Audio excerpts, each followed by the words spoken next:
오늘부터는 미가를 묵상하도록 하겠습니다. 미가의 뜻은 누가 여호와와 같으리요. 좋은 이름이죠. 누가 여호와와 같으리요 라는 의미를 가지고 있습니다. 미가는 이사야와 동시대의 선지자입니다. 이사야가 우시야, 요담, 아하스, 히스기야 시대에 예언을 했다고 이사야서에 기록이 되어 있거든요. 근데 미가는 요담, 아하스, 히스기야 이렇게 되어 있죠. 동시대 사람입니다. 이 남유다 아하스 왕 때에 북이스라엘이 멸망하게 되죠.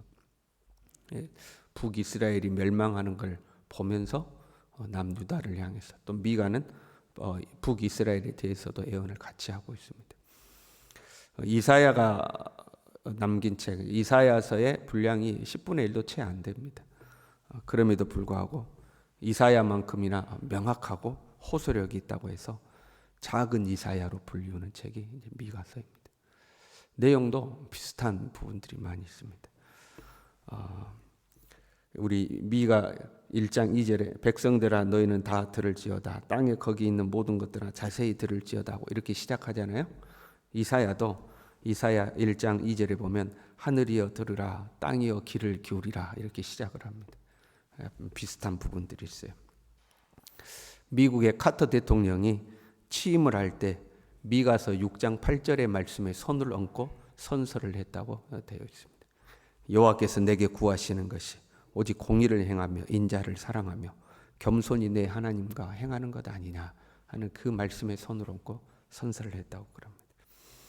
미가는 간단하면서도 특별한 구조를 가지고 있는데요. 모든 예언서가 심판을 선언하고 회복을 선언하잖아요. 이것을 3번 반복합니다. 심판선언, 회복선언, 심판선언, 회복선언, 심판선언, 회복선언. 이 3번 이렇게 반복해서 반복한다는 것은 강조하는 거잖아요. 보통 예언서는 전체를 통해서 심판을 선언하고 마지막에 뒷부분에 회복을 선언하는데 미가는 이것을 3번 반복하여 강조하고 있습니다. 말씀으로 들어가 볼까요? 2절 말씀에요. 이렇게 되어 있어요. 주 여호와께서 너희에게 대하여 증언하시되 곧 주께서 성전에서 그리하실 것이니라 이렇게 되어 있죠. 백성들아 너희는 다 들을지어다 땅과 거기에 있는 모든 것들아 자세히 들을지어다 주 여호와께서 너희에게 증언하신다 이렇게 됩니다. 이스라엘의 법정에서는 당대 이스라엘 법정이죠. 반드시 증인이 있어야 했습니다. 증인이 없으면 죄가 성립하지 않았어요. 증인을 필요로 했죠. 증인의 증언을 받아들여서 유죄가 확정이 되면 그것을 증언했던 증인이 가장 먼저 돌을 들어서 그 사람을 쳤어야 했습니다. 여러분 돌을 들어 사람을 치는 게 결코 쉬운 일이 아니잖아요. 증인은 자기의 증언에 대해서 그만큼의 책임을 져야 하는 거죠. 거짓 증언을 해서는 안 되고 네가 증언했으니까 네가 먼저 돌을 들어 치라 이렇게 되어 있습니다. 근데 그 증언하시되 이렇게 되어 있는데 이 증언하시되의 원래 의미가 증인으로 서시다 그런 말입니다. 하나님이 너희를 대하여 증인으로 서신다 그런 말이에요. 하나님은 보통 심판관으로 계시고 누군가가 증인으로 서야 하나님 판결을 내리는 게 아니에요. 그런데 하나님이 직접 증인으로 서신다 이제 그런 의미죠. 여러분 왜 하나님이 증인으로 서실까요? 우리가 한통속이라는 말이 있죠. 한통속이라는 표현이 있잖아요. 어떤 범죄 집단이 죄를 범하면 그 집단에 속한 사람 중에 아무도 증인으로 나서지를 않는 거죠. 그러니까 우리가 똑같이 한통속이라고 해봐요. 그래서 제가 법정에 이제 가야 돼요. 그럼 여러분 중에 아무도 증인으로 안 나서는 거예요. 왜? 같이 죄 지었으니까. 내가 죄 지을 때 여러분이 망보고 여러분이 죄 지을 때 내가 망보고 같이 한통속이었다 이 말이죠. 나도 죄 짓고 너도 죄 짓고 서로 다 죄 지었어요. 그러니까 아무도 증인으로 나서지를 않죠. 그런 경우가 되면 오히려 범죄한 사람을 덮어주려고 난리죠. 한통속이니까 그러는 거 아니에요? 또 한편으로는 범죄한 집단이 힘이 너무 세요. 우리가 힘이 너무 세, 우리가 한통속인데 그러면 다른 사람이 우리에 대해서 증언을 함부로 못하죠. 왜? 후환이 두렵거든요. 괜히 증인 잘못 썼다가 나중에 뭔 일이 일어날지 몰라. 그러니까 아무도 증인으로 서지 않는 거죠.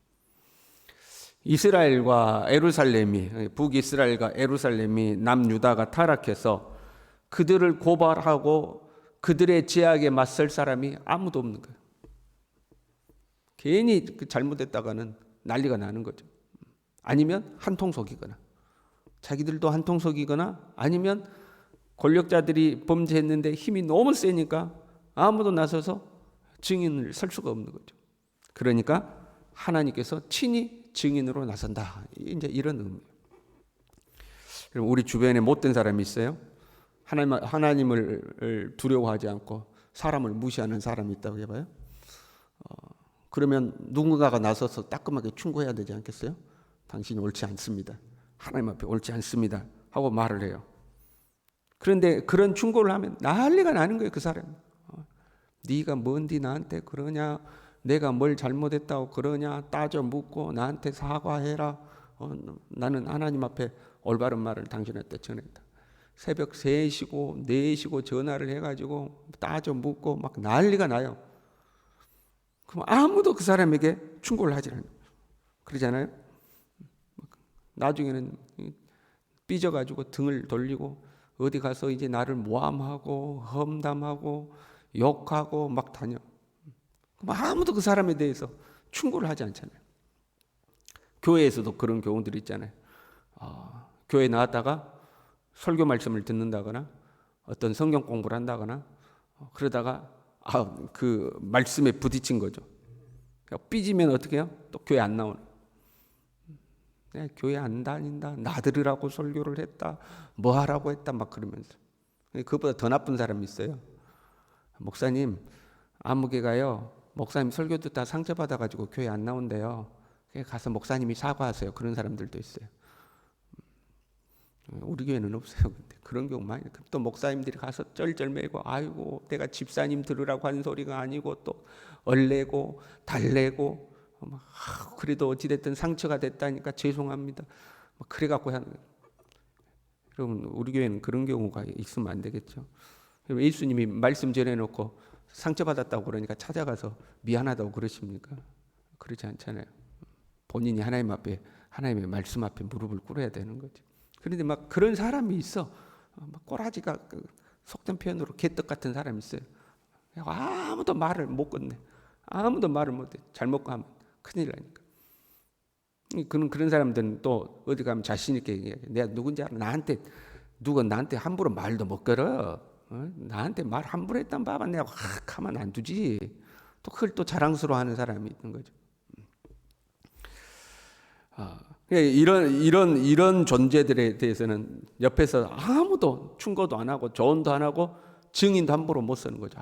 큰일 나. 저 말 잘못 건드렸다가는 큰일 나 하는 사람들이 있는 거죠. 그러니 하나님이 친히 나서시거든. 내가 친히 나서서 증언하리라 하는 거죠. 우리는 함께 살아야 하기 때문에 때로는 눈치를 봅니다. 동정하기도 하고요. 뒷일을 계산하기도 하고요. 때로는 이해관계가 얽혀 있기도 합니다.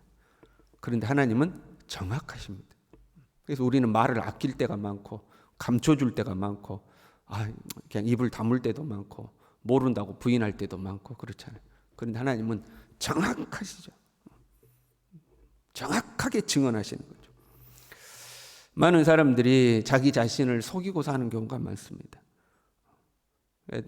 내 내면과 겉으로 드러나는 자신이 다른 거죠. 그는 본인이 아는 거죠. 그러나 다른 사람들을 대할 때는 아닌 것처럼 대하잖아요. 우리가 신앙적으로도요. 현재 자신의 신앙이 하나님 앞에 정상적이지 아니라는 것을 사람들이 많이 압니다. 그런데 하나님 보시기에 기뻐하실 만한 신앙의 자리로 돌아오지 않는 경우들이 많죠. 그리고 겉으로는 아무렇지도 않는 척하죠. 간혹 참 염려될 때가 많이 있어요. 우리들도. 저게 하나님 앞에 신앙생활을 하는 걸까 하는 생각이 들 때가 있죠. 주일 예배 딱 한 번만 드리고 모든 예배는 참석도 안 하고 주일날 딱 낮 예배 한 번만 드리고 근다고 개인적으로 경건의 삶을 살면서 말씀을 묵상하고 기도하고 그런 것도 아니고 교회 봉사를 하는 것도 아니고 하나님 앞에 11조를 드리는 것도 아니고 삶의 현장에서 정말 말씀대로 사는 것도 아니고 그냥 사는 것은 안 믿는 사람하고 똑같이 사는데 주일날 한번 탁 교회 나오는 거 그게 전부이고, 예수님을 믿는다고 말할 수 있는가? 우리가 예수님을 주님이라고 부르는데, 주인님하고 부르는 건데, 주일날 한번 탁 예배드리고 나머지는 내 마음대로 사는데 예수님을 주인님으로 부르는 게 맞는가? 염려될 때가 있어요. 어쩔 때는 걱정이죠. 본인들도 마음으로 느끼겠죠. 그런데 나는 아무렇지도 않는 정상적인 신앙인인 것처럼 이렇게 살 때가 있는 거죠. 마태복음 10장 26절에요. 감추인 것이 드러나지 않을 것이 없고 숨은 것이 알려지지 않을 것이 없다 그랬어요. 지금은 감춰져 있는 것 같지만 그것이 다 드러난, 주님이 다시 오실 때가 되면 그가 어둠에 감추인 것들을 드러내고 마음의 뜻을 나타내신다. 하나님이 증인으로 서시는 그 자리에 가면 감출 수가 없다는 거예요. 내 안에 모든 것들이 다 드러나는 거예요. 사람들 앞에서는 우리가 변명도 합니다. 핑계도 합니다. 내 자신을 변호도 해봅니다. 그러면 때로는 사람들이 그에 속아 넘어갈 때도 있어요. 알면서도 또 눈 감아줄 때도 있어요. 그런데 하나님의 그 법정에서는 그게 안 통한다 이 말이에요. 왜? 증인으로 나서시는 분이 하나님이시니까. 하나님이 나의 모든 것을 다 드러내서 증언하시는 거죠. 우리는 정말로 두렵고 떨리는 마음으로 하나님 앞에 살아야 됩니다. 두렵고 떨리는 마음으로 신앙생활을 해야 돼요. 참 걱정이죠. 갈수록 신앙생활을 허투루 하는 사람들이 많아지는 것 같아요. 하나님을 두려워하지 아니하고 두렵고 떨리는 마음으로 하나님 앞에 서야 돼요. 하나님이 우리에 대해서 증언하시면 감출 게 없잖아요. 다 드러나는 겁니다. 다 드러나는 겁니다.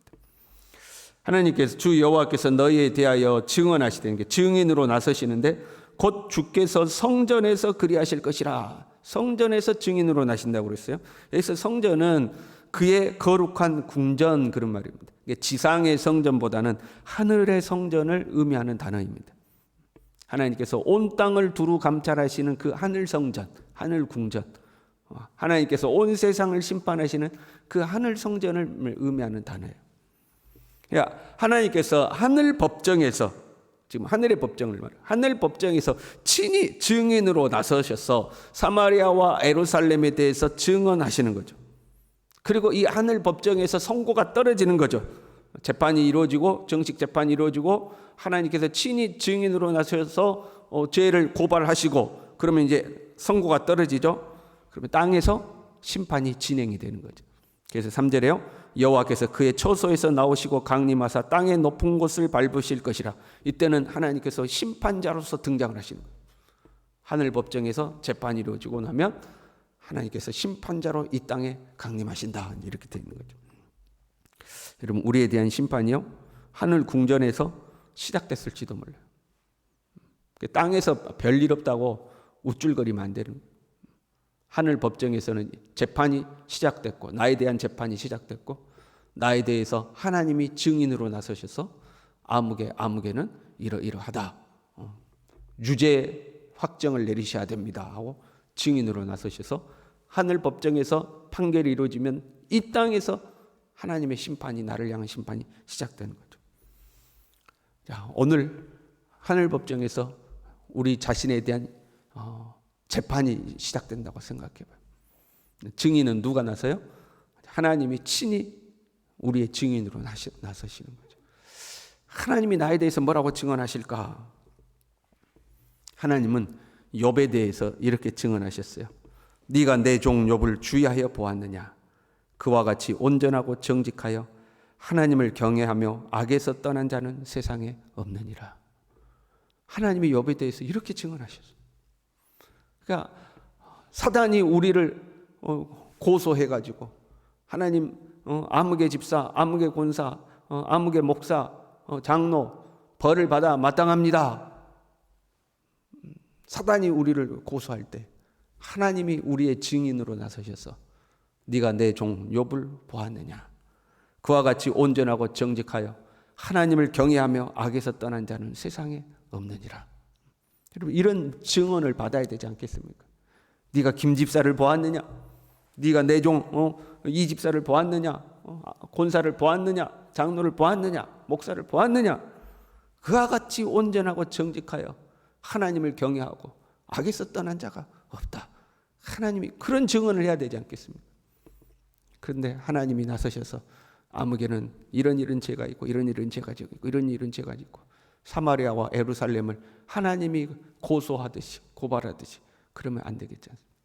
저와 여러분이 이 살아계신 하나님이 불꽃 같은 눈동자로 우리를 지켜보고 계신다는 것을 항상 인식하고 두렵고 떨리는 마음으로 하나님 앞에 살아갈 수 있기를 바랍니다. 기도하겠습니다. 하나님 아버지, 오늘도 하늘 법정에서 누구에 대한 재판이 시작될지 하나님 우리는 알지 못합니다. 이 땅에서 별일 없다고 방심하고 하나님 교만한 마음으로 살아가지 않도록 우리를 붙들어 주시고 항상 내가 하나님 앞에 서 있음을, 하나님의 심판대 앞에 서게 됨을 하나님 우리로 하여금 기억하게 도와주시고 그때에 주님이 우리를 변호해 주실 수 있는 욥과 같이 하나님께서 우리를 인정하실 만한 그러한 하나님의 사람으로 살아갈 수 있도록 오늘 하루도 주님 앞에서 우리가 살아가도록 우리 모두를 붙들어 주시옵소서. 예수님의 이름으로 기도 올리옵나이다. 아멘.